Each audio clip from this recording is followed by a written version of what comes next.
को सांसद भारती पारधी ने बालाघाट नगर मुख्यालय में अमृत भारत योजना के तहत करोड़ों की लागत से तैयार हो रहे बालाघाट रेलवे स्टेशन का बारीकी से निरीक्षण किया। बीते कुछ दिनों से अचानक हो रहे मौसम में बदलाव के बाद नगर में आए आंधी तूफान के बाद रेलवे स्टेशन में तैयार की गई छत टूट गई, जिसके बाद सांसद भारती पारधी ने जारी निर्माण कार्य पर नाराजगी व्यक्त करते हुए इसे गुणवत्ताहीन बताया है। उन्होंने कहा कि उनका कार्य करने का तरीका अलग है, अगर ठेकेदार की लापरवाही होगी तो उसे बख्शा नहीं जाएगा। दरअसल पूरे देश में चुनिंदा जगहों को केंद्र की मोदी सरकार के रेलवे मंत्रालय ने अमृत भारत योजना के तहत चयनित किया है, जिसमें बालाघाट स्टेशन भी शामिल है, जहां रेलवे स्टेशन को आधुनिक तरीके से बनाने का काम भी लगभग पूरा होते हुए आ गया है, जिसमें बालाघाट स्टेशन का स्वरूप ही एक अलग स्वरूप में होगा। हालांकि इसको बनने अभी और भी समय लग सकता है। बता दें कि बालाघाट स्टेशन के कायाकल्प के लिए मोदी सरकार ने 7 करोड़ 4 लाख रुपए की राशि स्वीकृत की है। हालांकि विगत 2 वर्ष पहले प्रारंभ हुआ कार्य अब तक पूरा नहीं हो पाया है, जिसको लेकर जनप्रतिनिधियों में भी नाराजगी देखी जा रही है। इसी तारतम्य में 5 मई को सांसद भारती पारधी ने बालाघाट रेलवे स्टेशन का निरीक्षण किया, जहां उन्हें कई प्रकार की खामियां देखने को मिली, जिसको देखते ही वह ठेकेदार पर विफर पड़ी और मौके पर उपस्थित ठेकेदार के कर्मचारी की जमकर क्लास लगाई। इस दौरान सांसद भारती पारधी ने स्टेशन के सामने बने शेड के हवा तूफान में निकल जाने और गार्डन की सूख जाने पर निर्माण कार्य कर रही कंपनी के कर्मचारी को फटकार लगाते उसे जुलाई माह तक पूर्ण किए जाने की बात कही। पहले तूफान का एक अभी तो पूरी बारिश और तूफान बाकी है कि एक हल्का सा हवा आई और आपका उखड़ गया। ये लोकार्पण शुरू नहीं हुआ हमारा स्टेशन। अरे एयर प्रेशर पहले भी आएगा, आगे भी आएगा, और पहली बार तो एयर प्रेशर आया नहीं है। जब आपने पहले और स्टेशनों के काम करे हो तो स्वाभाविक तो उसकी मतलब अनुसार बनना चाहिए ना काम। पहली बार के तब पहली बार के प्लाट क्यों नहीं बचा पाएगा? हाँ, बैठे तो बैठो। अरे बैठने दो भाई। जो हमारा काम जो हुआ था उसके बाद उसमें दोबारा प्लास्टिक क्यों करना पड़ा? हम पौधे को बचा क्यों नहीं पाए? हाँ,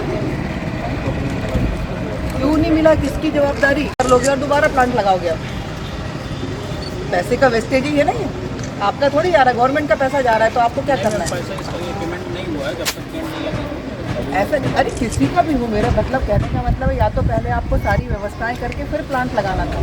प्लांट लगा दिए, गर्मी में सूख गया आपका प्लांट, अब आप दोबारा प्लांट लगाएंगे या बारिश के पहले ही लगाना था आपको? आपका ये जो स्टेशन की कब तक करना क्या है, डेट कब तक कंप्लीट करके देंगे आप? तो क्या जानकारी आपको कुछ जानकारी है कि सब यही बताएंगे रेलवे वाले? जुलाई में करना है। अभी कौन सा महीना चल रहा है? अप्रैल, हाँ मई है, तो जुलाई में कर लेंगे। क्या क्या करोगे जुलाई में? क्या क्या कंप्लीट होगा? रेलिंग कहाँ रहेगी? स्टील वाली।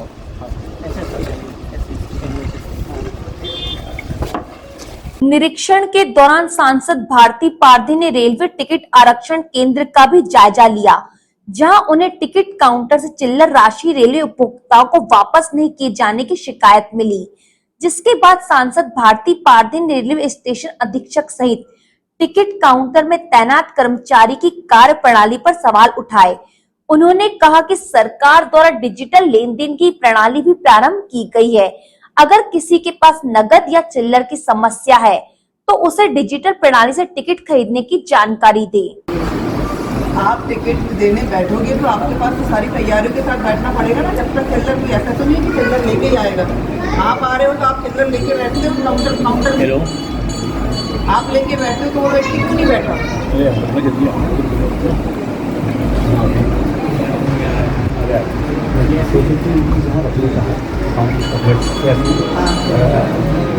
₹10 की टिकट है, यहाँ पे 16 बजे और इसकी सब रहता है। तो क्या होता है, कभी कभी एक आया वो 500 रुपये दिया, एक टिकट चाहिए, फिर एक दूसरा आया 500 रुपये, ये प्रॉब्लम एक आती है। लेकिन ये समस्या का समाधान नहीं है, आप एक्सक्यूज ही दे रहे हैं, ये एक्सक्यूज ही दे रहे हैं आप कि ऐसा आप इसको सामने रखोगे, मुझे टिकट इसको सामने चाहिए। रखो। अरे तो छोड़ के लेके चले गए तो आप तो हैं यहाँ, ऐसे सामने कोई ले जाएगा। और उसमें कोई आप मतलब बहाना भी बनाए तो एक थोड़ा सा बना ऐसा बहाना बनाओ कि आप सुरक्षित रहें। क्या वो ऐसे यहाँ से करें तो आप वहाँ चुपचाप बैठे हुए हो क्या, कि बाहर दे रहे हो उसको आप? तो आपको देखना है ना, आपकी जवाबदारी है ना। अरे यहाँ कर दो ना, यहाँ कर दो, यहाँ अरे आप यहाँ भी रखोगे, ट्रांसपेरेंट क्लास है आपका, वो कर लेगा। बहाने हैं आपके, स्टिकर बनता है, स्पीकर बनवा लो, वो लगवा लो। चिल्लर ज़्यादा रखो यहाँ पर। इस दौरान सांसद भारती पारधी ने यात्री प्रतीक्षालय का जायजा लिया, जहां सफाई व्यवस्था को लेकर उन्होंने नाराजगी जाहिर करते हुए रेलवे स्टेशन अधीक्षक और सफाई ठेकेदार पर कार्य में लापरवाही बरतने की बात कहते हुए जल्द से जल्द व्यवस्थाओं में सुधार लाने की बात कही।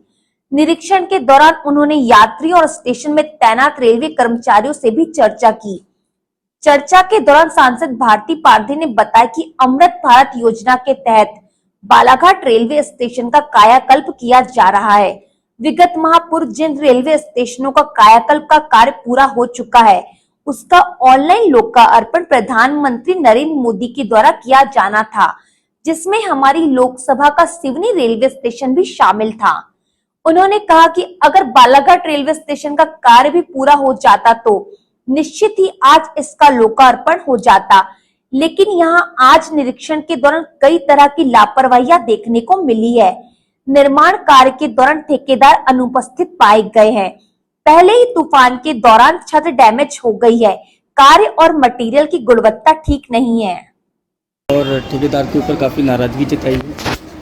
निश्चित तौर पर जिस तरीके से इस देश के यशस्वी प्रधानमंत्री काम कर रहे हैं और अमृत भारत योजना के तहत देश के और हमारे प्रदेश के बहुत से स्टेशनों को चुना गया था। उसमें अपनी लोकसभा में बालाघाट और सिवनी दोनों के स्टेशनों को उसमें चुना गया था और उनका नवीनीकरण हो रहा था। इसके पहले भी मैं करीब निर्वाचन के कुछ दिनों पश्चात ही निरीक्षण के लिए आई थी, तब ये काम इसका शुरू हो गया था। काफ़ी दिनों से चल रहा था कि निरीक्षण करना है फिर से कि क्या कैसे क्या काम कहाँ तक प्रगति हुई है, कब तक कंप्लीट होगा, क्योंकि पिछले कुछ दिन पहले ऐसा था कि आदरणीय इस देश के यशस्वी प्रधानमंत्री नरेंद्र मोदी जी जो स्टेशन पूरे हो गए हैं उनका शुभारंभ करने वाले थे दिल्ली से। उसमें हमारी लोकसभा का सिवनी स्टेशन जुड़ा था कि सिवनी का भी लोकार्पण होने वाला था। तभी मुझे ऐसा लग रहा था कि बालाघाट का काम यदि कर समय पे हो जाता तो हम बालाघाट सिवनी दोनों अपनी लोकसभा के स्टेशनों का लोकार्पण करा लेते। क्योंकि किन्हीं कारणों से वो लोकार्पण टल गया, नहीं हुआ है, तो मेरी इच्छा थी कि हम इसको भी क्या गाइडलाइन है, कब तक इन्होंने समय अवधि है और कब तक पूरा कर पाएंगे। यदि अगर उसको भी हम पूरा कर लेंगे तो दोनों स्टेशनों का हम लोकार्पण करेंगे। क्या लगता है समय सीमा पे काम हो पाएगा? आज निरीक्षण जैसे आपने किया है, कहाँ कहाँ कमियाँ देखने मिल रही है? हाँ, समय उम्मीद सीमा तो है कि जिस तरीके से 1 जुलाई बोला है कि अब बहुत ज़्यादा ऐसा नहीं काम कर लेंगे, लेकिन जिस तरीके से पहला ही बारिश के बाद इनके काम होने के बाद पहला ही हवा पहले तूफान आया है और पहले ही तूफान में इनकी छत डैमेज हो गई और कुछ जो हमारा प्लास्टिक या पता नहीं जो भी मटेरियल इन्होंने यूज़ किया है वो ठीक नहीं किया है। काम की गुणवत्ता मुझे नहीं दिखी। कल ही मुझे पता लगा था किसी के माध्यम से, इसीलिए मैंने आज निरीक्षण का दौरा बनाया है। ठेकेदार अनुपस्थित है, ठेकेदार को मैंने बुलवाया है। ठेकेदार का एक व्यक्ति यहाँ पर है जो काम कर देख रहा है। कुछ अनियमितता मुझे दिखी है और मैंने उन्हें हिदायत भी दी है कि यदि अगर इसको आप ठीक नहीं करें और यही कार्य प्रणाली रही तो बर्दाश्त नहीं की जाएगी। और इस तरीके से अमृत भारत योजना के अनुसार हमारा डेवलपमेंट हुआ है। अमृत भारत 2 का भी होगा, उसमें 2 में हमको और क्या रिक्वायरमेंट है, हम अपने स्टेशन के लिए और क्या कर सकते हैं। जैसे बहुत सी स्टेशन मास्टर के और यात्रियों के माध्यम से आया, यहाँ पे एक्सीलेटर होना चाहिए, लिफ्ट नहीं है हमारे पास, हमारे बड़े बुजुर्ग भी सफ़र करते हैं। तो दूसरा जो पैदल चल के जो क्रॉस करने वाला है वो दोनों एकदम छिरे दोनों सिरे पर है, तो उसके लिए भी कुछ आगामी योजना हमारा है। तो अमृत भारत 2 में हम इसको जोड़ने का प्रयास करेंगे। स्टेशन जो हमारा जगह जिस तरीके से मैं हमेशा मांग करती हूँ कि लंबी दूरी की हमको ट्रेन चाहिए। अब लंबी दूरी की ट्रेन मिलेगी तो ट्रेन लंबी रहेगी, और हमारे स्टेशनों की उतनी क्षमता नहीं है। स्टेशन छोटे हैं, 12 से 13 डिब्बे के लायक मेरे ख्याल से है वो, तो स्टेशन को भी हमको उस लायक बनाना है। तो ये सब प्लेटफॉर्म को की लंबाई बढ़ाना पड़ेगा, प्लेटफॉर्म को डेवलप करना पड़ेगा। तो उसी कारण भी था कि हम और क्या करना है ताकि आगामी सत्र के पहले, और डीआरएम साहब से जो हमारी अभी नागपुर में बैठक होने वाले हैं, उसके लिए हम यहाँ से क्या क्या कार्य योजना लेके जाएं और इस काम को करा सकें। मैडम, रेलवे को बड़ा संवेदनशील माना जाता है और यहाँ के कर्मचारी बोलते हैं टिकट काउंटर से यूपीआई चोरी हो जाता है, ऐसे बहाने बताते हैं, इसको कैसे देखते हैं? निश्चित तौर पर ये इनकी गलती है, और इनकी ही गलती के कारण यात्रियों को, यदि अगर आप अपना यूपीआई का बोर्ड नहीं संभाल पा रहे हो तो ये तो बड़ी असमंजस वाली बात है। आपके सामने ही मैंने उनसे कहा है कि या तो फिर आप नहीं संभाल पा रहे हो तो स्टिकर लेके स्टिकर कांच पे लगा दो, स्टिकर से कोई भी स्कैन कर लेता है। बड़ी हताशत बात मुझे लगी कि उनका वो चोरी हो जाना तो बड़ा मतलब। और दूसरी शिकायत थी यात्रियों की कि चिल्लर पैसे नहीं मिलते हैं, ये भी एक बात आई थी। उसके लिए भी हमने कहा है कि जब आपका व्यक्ति काउंटर पे बैठ रहा है तो उसके पास पर्याप्त जितनी आपकी वो है आवश्यकता उतने तो रखें, फिर तो यात्री की ओर से आते रहते पैसे तो आदान प्रदान होता रहता है।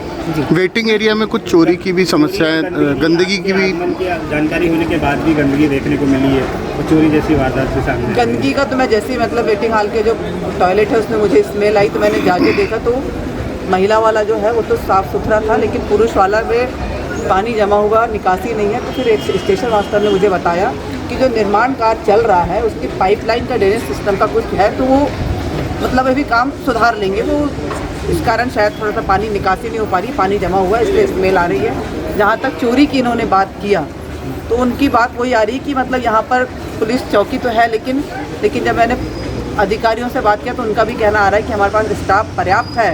अब क्या कैसे चोरी हो रही है, कई बातें आ रही है। उनका कहना आ रहा है कि पेमेंट नहीं होने के कारण उनके ये लोग कुछ अव्यवस्था कर रहे हैं। तो इसलिए मैंने ठेकेदार को कहा है कि जल्दी से जल्द मुझसे आकर मिले, और मैं इस टाइप के कामों को बर्दाश्त नहीं करूंगी। काम की गुणवत्ता हमारी पहली प्राथमिकता है, इसीलिए 1-2 दिन के अंदर ही मैंने कहा है कि ठेकेदार मुझसे आकर मिले। मैडम, जैसे ठेकेदार के काम में अनियमितता पाई गई है तो इस पर क्या कार्रवाई होगी? ठेकेदार से बात तो करें, उसकी पक्ष भी तो सुन लूँ मैं, क्योंकि मैं तो थोड़ा सा मेरी काम करने की शैली अलग है। मैं किसी की उसमें काम नहीं करती हूँ, गलत है तो उसे बख्शा नहीं जाएगा, ये आप निश्चिंत रहिए।